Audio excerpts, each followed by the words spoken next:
But Why so it's a Trump? It was a pretty decent night for the Hall of Fame. nobody's gonna talk about Trish.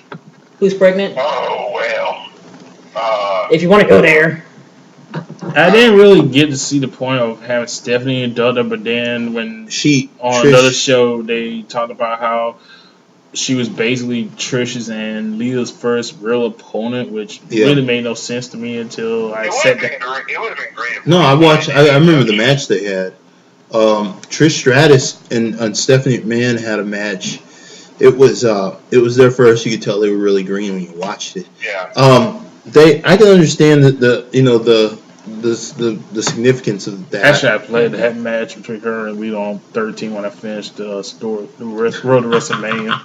Yeah, it would have been great that if Lita did the induction. It would have. It would have been better if Lita did it. I did like that Trish thing, Molly Holly, Victoria, and I like that she mentioned them because that was a good group. That was a group. They were workers. Yeah, they were workers. And I feel like, and hopefully they don't stop with just Trish getting into Hall of Fame and get some more divas in there. But here's Molly Holly better be in there. Here's the person who deserves to be in there more than anybody at the moment because she not only was a worker, she was a worker past and present. Like even before Trish Stratus ever got into the business, she was a worker. They should have put Jacqueline in there. Jacqueline has worked. Jacqueline was Miss Texas back in the day. She wrestled then. She wrestled WCW. She wrestled WWE. She was a wrestler. She won men's titles everywhere. In more ways than one. Yeah, in more ways than one, but still. But she worked. When she got in that ring, she knew how to wrestle. Yeah, but the thing is, you don't have any other women that would do that nowadays. No, well, of course, because they don't want to get hurt. They don't get real women wrestlers. They don't go to Shimmer or Shine. Jackie had to do a lot of things in the business. I mean, hell, they won't even put Sarah Del Rey on the friggin' TV, and they keep saying they need divas that can wrestle. You got one. You got more. You had more than one, but you don't use them. I mean, I've seen their roster. They got Trinity. I've seen their next roster. No, they don't got Trinity. She left? Yeah, Trinity been gone. I thought she was still in developmental. No, Trinity, she went to do stunt work, and then she did the knockouts. She was in developmental for a while, and then they fired her. Oh, yeah, that's right. They did fire her. You're absolutely right. Yeah, they did fire her. But good to see Trish, and that she's a MILF now. Yeah, she's a mommy. Yeah. She's pretty. That is going to be set for life. One thing I'll say about Trish Stratus was a real wrestling aficionado. Like I watched this special thing they had on her. I forget what it was. They showed it was Cribs, and they showed her house, and she collects a lot of wrestling stuff. Action figures and stuff like that. She collects. She's got the arcades. She collects. She has every action figure ever. Like she collected them all. It's like crazy. She left on her own recognizance, on her own time. She knew it was time to go, and she took it. And she's a smart businesswoman. Yeah, she is. She knows exactly what she's doing. One thing Trish will probably never be remembered for, even though people remember for her body and her matches and whatnot. But nobody realized how witty she was. Yeah, she was like when you really watch the heel work. When you look at The Rock's heel work and you look at some of the best heel work, when Trish was heel, Trish was a funny motherfucker. Trish was funny as hell. The Chris Jericho Trish moments. Oh God, Trish to the other divas, man. She used to trash on them. She could crack. Even though she wasn't a heel, one of my favorite feuds with her was her and Mickey. Yeah, that was good. The Mickey James feud was so much fun, and her dressing up as Mickey was awesome. One of the favorite matches she did was when her and Lita made it at Raw. Oh, that was excellent. That was excellent. So you never have those they did the same thing with they did with Brett and Shawn. They did like a greatest rivalry DVD with Lita and Trish. I'd buy that in a heartbeat. Yeah, I think everybody in conjunction would say that. That was good. But that is truly one of my favorite feuds of all time. Yeah, that and feud with Victoria was excellent.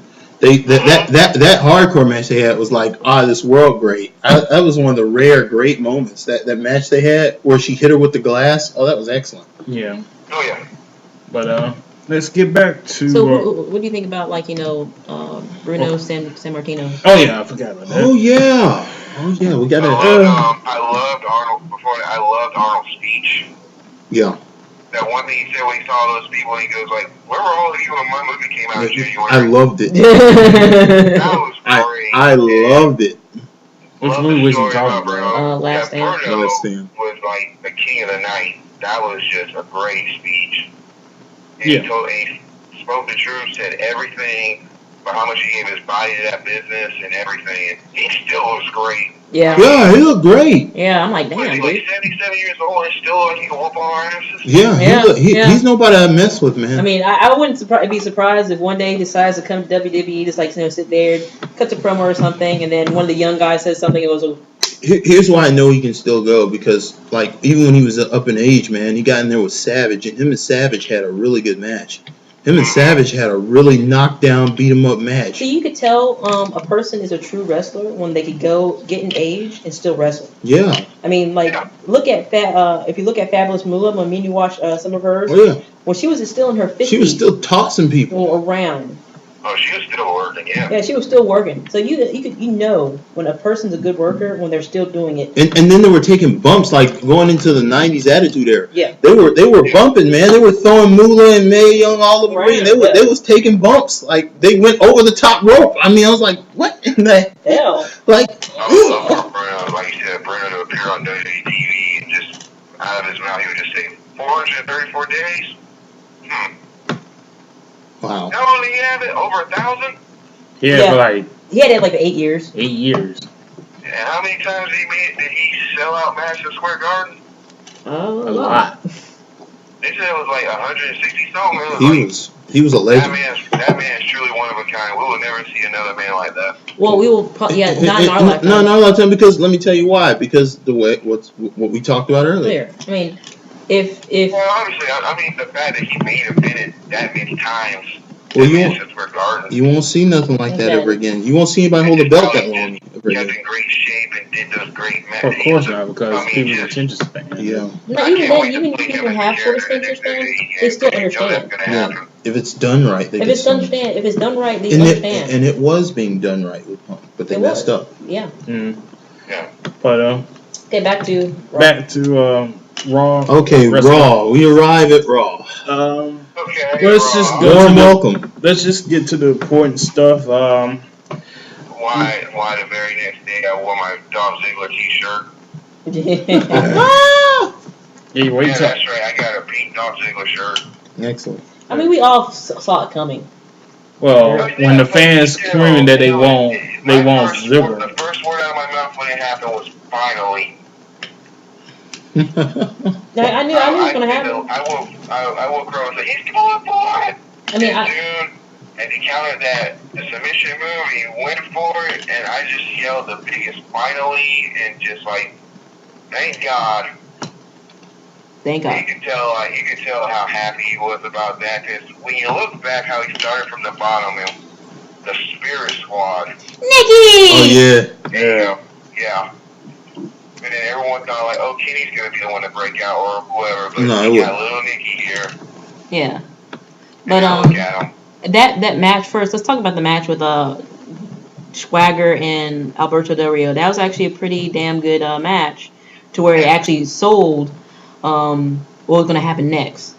I mean, I liked how they sold that.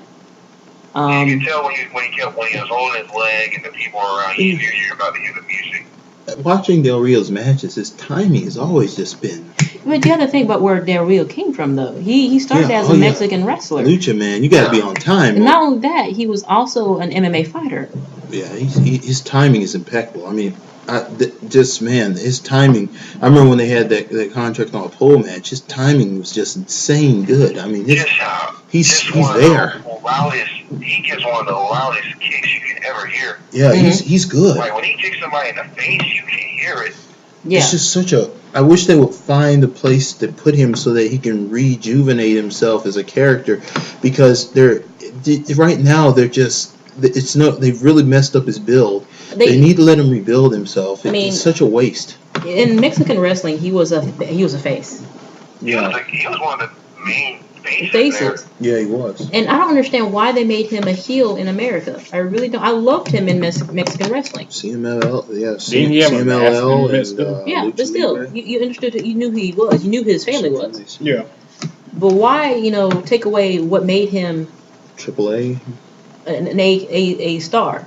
He was the face. Yeah, because WWE wants to own whatever characters they have. Now they're finally getting the matches because now that Rey Mysterio is getting injured and Sin Cara has been pretty much a bust. Now they're trying to find that Mexican big superstar and now trying to make Del Rio this guy, I mean, they really should have done in the first place, The only problem with Sin Cara that I had is that they didn't put him in. Other than he wears white.